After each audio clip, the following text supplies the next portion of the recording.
Bonjour, Laurent pour l'œil du graphique. Nous allons faire aujourd'hui un petit débrief de marché. Nous allons faire le bilan trimestriel et semestriel de l'année 2025. Nous sommes au premier semestre, donc ça veut dire les 6 premiers mois de l'année. À votre gauche, l'indice 440 et à votre droite, l'indice DAX. Nous pouvons remarquer aisément que le DAX surperforme le 440.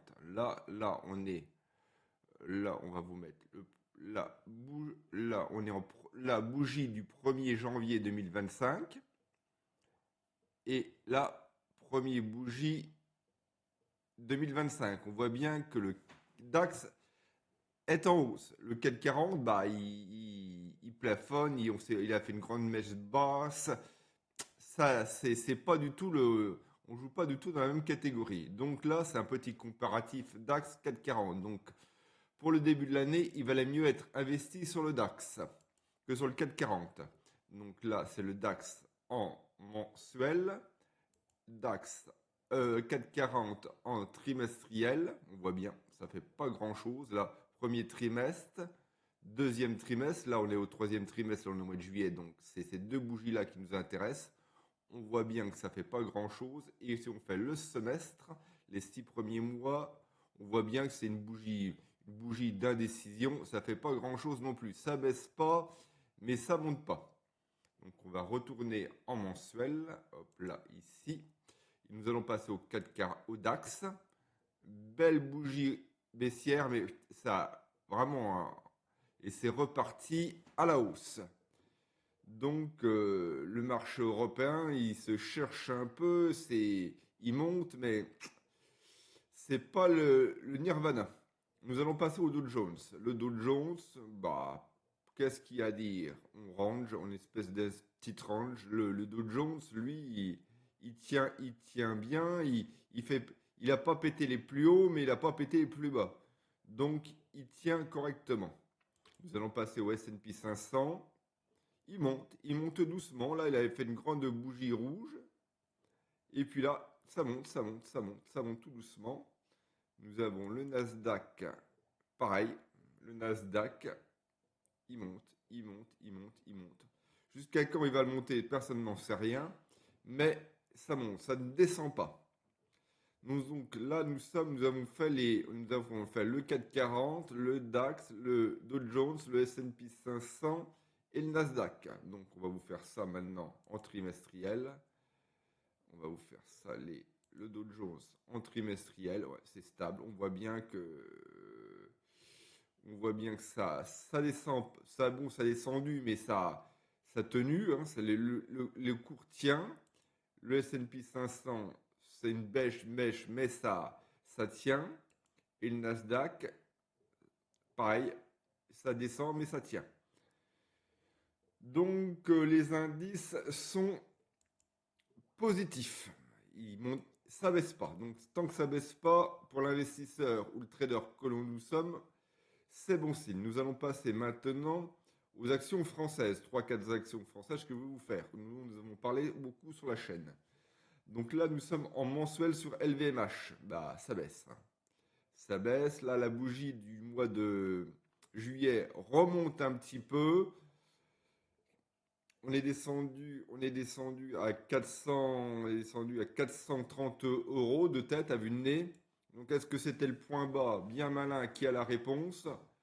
Mais en ce moment, on peut dire que c'est les soldes, parce que si on prend du plus haut, prendre le plus haut, on va dire que c'est le plus haut ici. Attendez, hop, là, ça arrive. Pas de panique. Lolo est là. Jusqu'ici, le LVMH a perdu 47% de sa valeur. Et au pire, il a perdu 50%. Donc à 50%, certains vont dire c'est les soldes, mais ça peut descendre encore plus bas. Ça peut descendre à 400 euros. On n'en sait rien. Tout dépend des droits de douane. C'est le 9 juillet que ça va être décidé. Si Trump va se fâcher ou on va trouver un accord avec l'Europe, mais bien malin qui a la réponse. Donc LVMH, pourquoi pas mettre un petit billet vers les 450 euros, histoire d'avoir une petite ligne en portefeuille, et moyenner un peu à la baisse, que je n'aime pas, mais bon, sur le long terme, LVMH va remonter, ça c'est sûr. Il n'y a rien qui est sûr, Mais bon, c'est quand même une bonne valeur, bien diversifiée. LVMH, à lui tout seul, c'est presque un ETF. Entre le vin, les montres, la haute couture, les hôtels et tout est quanti, le risque est quand même limité. Nous allons passer maintenant à l'action L'Oréal. L'Oréal, c'est un peu mieux. Ça monte doucement, c'est l'espèce de range. Là, on est à 369 euros. Ouais, à 350 euros, vous pouvez mettre un billet. Vous risquez pas grand-chose à 350 euros. C'est correct. À 350 euros, on peut acheter. Nous allons passer à l'action Dassault Systèmes. Que dire de Dassault Systèmes? Les points hauts sont de plus en plus bas. Et là, on a tapé, on va se mettre en journalier pour voir l'étendue des dégâts.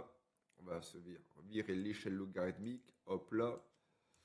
Et ça baisse. Le point le plus bas qu'il était enregistré, il est descendu à 30,18 €. Donc moi, avec mon confrère Laurent de Marseille, on vous a dit entre 28 et 30 euros, c'est un bon point d'entrée. Mais à mon avis, on va péter les 30 euros. Rien ne dit qu'on va avoir raison ou tort, mais vu la tendance est baissière. Ils vendent beaucoup aux États-Unis. Avec l'eurodoll qui n'est pas en la faveur de Dassault Systèmes, je vois pas comment ça pourrait remonter. Les produits sont d'excellente qualité. Ils ont fait des grosses augmentations de prix ces derniers temps et le change est contre eux. Donc, action Dassault Systèmes, c'est une action qu'il ne faut pas toucher. Vous mettez un petit billet vers les 30 euros, 29, 28, vous mettez un billet et sur le long terme, ça remontera, ça c'est sûr. Mais pour l'instant, on voit bien que la tendance, elle est pas jolie jolie. Il y a eu un petit rebond vers les 35 euros et hop, ça, le rebond du chat mort et c'est reparti à la cave. Donc Dassault Systèmes, action à surveiller mais surtout pas à se précipiter. On va finir par Total Energy. Total Energy, nous sommes en mensuel. Nous sommes sur la barre des 52-53 euros. C'est un point d'entrée intéressant, mais moi, comme je dis souvent, comme demande, Total, c'est entre 48 et 50 euros qu'on achète. C'est là où on a vraiment un bon prix d'entrée. Vous voyez, on vous rentrez à 50 euros, à 50,79 euros. C'est le prix est tout à fait correct en mensuel. Bon, vous pouvez rentrer à 52, vous touchez le dividende qui va être de 6%, qui est pas négligeable. Total, c'est le pétrole, et c'est les stations-service, le raffinage, le GNL, c'est l'électricité, c'est énormément de choses. C'est pas une action qui va faire faillite. Donc Total, si vous voulez faire de l'argent comme j'en ai fait, il faut savoir l'acheter, être patient. Et quand elle est vers les 50, 52 euros, vous mettez un billet et vous accumulez 50. Si c'est en dessous de 50 euros, vous mettez un billet un peu plus gros et vous accumulez au fil du temps. Et au fil du temps, vous vous apercevrez que vous aurez 100, 200, 300 ou 1000 actions. Et à la fin du compte, quand vous toucherez vos dividendes, vous direz yes papa. Donc maintenant, nous allons passer à l'eurodoll qui nous cause beaucoup de soucis à l'heure actuelle. Euro USD, hop là, on va le prendre en FXM. Il est où FXM?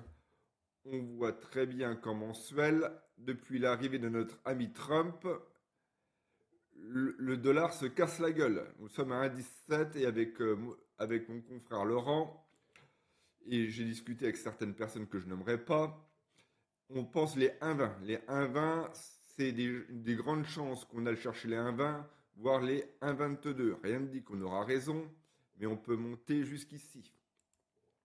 On peut aller monter jusqu'au 1,23, 1,23, voire pire, allez, ou 1,25. 1,25 grand maximum. Je ne pense pas qu'on ira au-dessus des 1,25.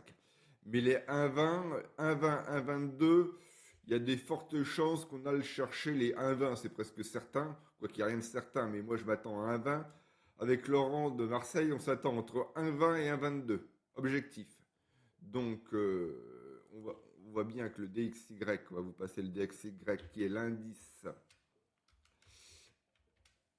monétaire du dollar à l'échelle mondiale. Et on voit bien que le dollar se casse la gueule. Donc il n'y a pas que le dollar qui se casse la gueule. Hein. Les pays dévaluent leur monnaie pour gagner en compétitivité. Parce que si vous avez une monnaie faible, vous avez plus facilité à exporter vos produits à l'international qu'avec un euro fort. Un euro fort, quand vous vendez une montre à 10, 20 ou 50 000 euros et que vous avez 18% de, de, de, de change en plus, ça alourdit drôlement la facture des Américains. Lorsque Trump est arrivé, on était à 1,08 et là on est à 1,18. Donc ça veut dire que les prix avec le change ont pris 10%. Bon, 10% sur certains articles, quand c'est une brosse à dents, ça chiffre pas, mais quand vous des moteurs d'avion, euh, des, des pièces de valeur, vous rajoutez 10% et vous rajoutez en plus des droits de douane, autrement vous dire que vous êtes déjà mal barré. Donc je pense que Trump fait exprès de dévaluer le dollar pour gagner en compétitivité. Et à mon avis, il a gagné son coup. Et encore, on n'a pas les faits qui se coulent. Les frais des droits de douane, s'il n'y a pas d'accord avec l'Europe, ça, on peut se choper 10-20% de droits de douane, plus le change. Bonjour les dégâts. Donc on va vous passer un couleur. Je vais vous faire un couleur vite fait, bien fait.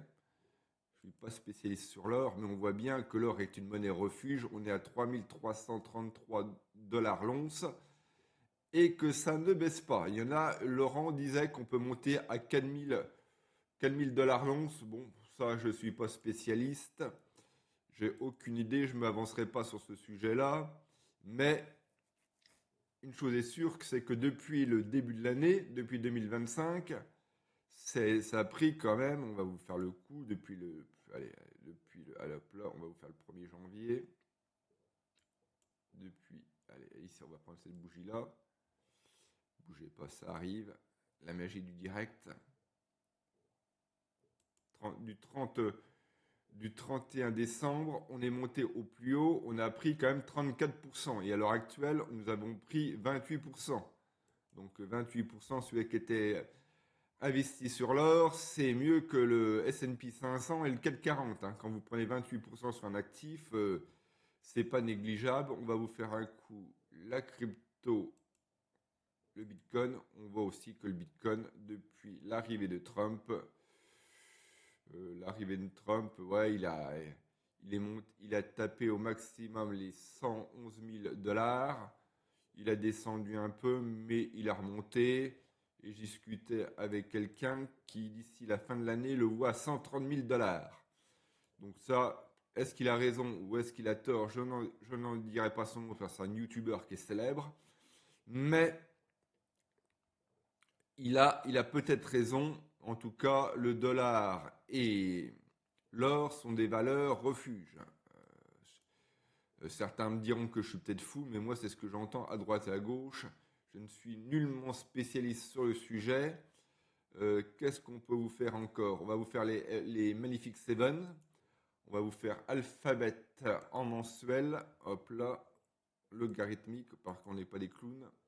Google, ouais, ça tient, ça monte tout doucement, tout doucement, tout doucement. Google, ça fait son petit bonhomme de chemin, mais le dossier est positif. Amazon, ça monte doucement. Là, c'est un espèce de petit range, mais ça descend, mais ça remonte.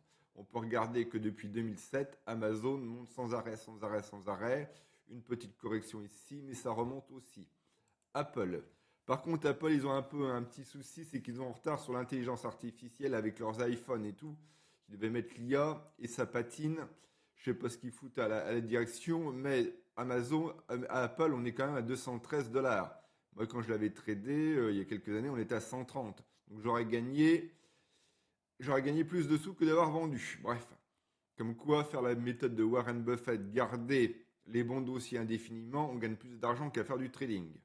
Mais bon, il faut accepter le drawdown. Microsoft, que dire de Microsoft? Ça monte. 498 $. On va aller chercher 500 voire 600 $. C'est une très très belle valeur. Ça a corrigé un petit peu, ça a un petit peu respiré, ça corrige, hop, et ça remonte. Donc celui comme moi qui est actionnaire de Microsoft, nous sommes en train de nous goinfrer. Donc si vous voulez trader Microsoft, les actions américaines, allez sur DeGiro, vous avez le lien dans la description. C'est 2 euros l'ordre, que vous en preniez une action ou 50 actions de Nvidia, c'est 2 euros l'ordre. Donc à 2 euros l'ordre, ça vaut pas le coup de s'en priver. Meta, ça monte aussi. 2022, on voit bien que ça monte. Donc les Magnifiques Seven, vous mettez un billet, celui-là qui a mis un billet à 174 euros en mars 2023, il est à 719. Donc bonjour la plus-value stratosphérique. Il fallait oser, mais c'était le bon plan. Nvidia, ouais, j'ai fait un truc, j'avais acheté à 110, j'ai vendu à 130, j'ai gagné 20 dollars par action. Mais encore une fois de plus, j'aurais dû accepter le drawdown et là on est à 159, 160 dollars.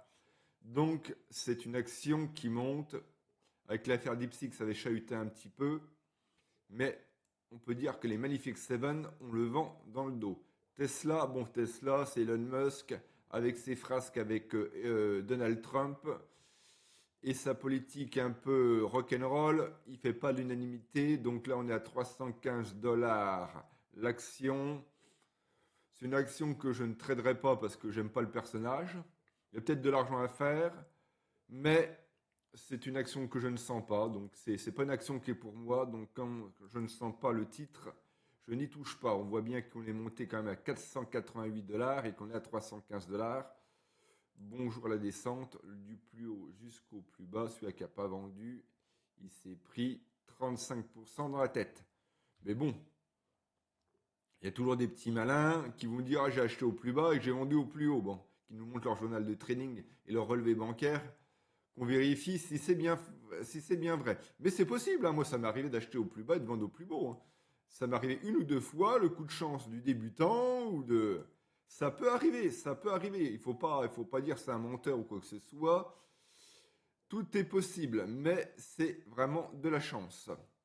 Je connais personne qui arrive à timer le marché, à acheter au plus bas et à vendre au plus haut. Ça n'existe pas, à part dans les comptes de fait. Donc là, je vous ai additionné les 7 magnifiques 7 que j'ai divisé par 7. Et on voit bien que on a descendu, on a eu un beau drawdown, un très gros drawdown, mais que ça remonte. On a deux, trois, on a un gap baissier, on a un gap haussier, deux gaps haussiers, trois gaps haussiers. Le marché est haussier et on peut aller sans trop se mouiller, viser les plus hauts, le plus haut qui est ici, hein. C'est vraiment la moyenne des 7 Magnifique 7. On voit encore qu'on a de la marge à la hausse. Donc les Magnifiques 7, on peut remarquer aisément qu'elles sont presque toutes dans l'IA, l'intelligence artificielle.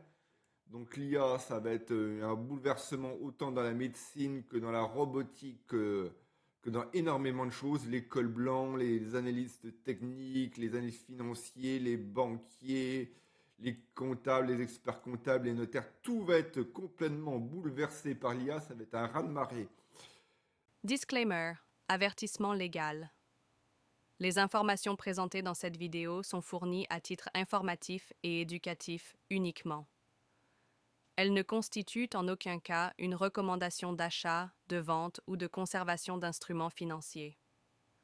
L'analyse technique et fondamentale présentée reflète uniquement notre opinion à l'instant de l'enregistrement et peut évoluer sans préavis. Chaque investisseur doit effectuer ses propres recherches et consulter, si nécessaire, un conseiller financier indépendant avant toute décision d'investissement.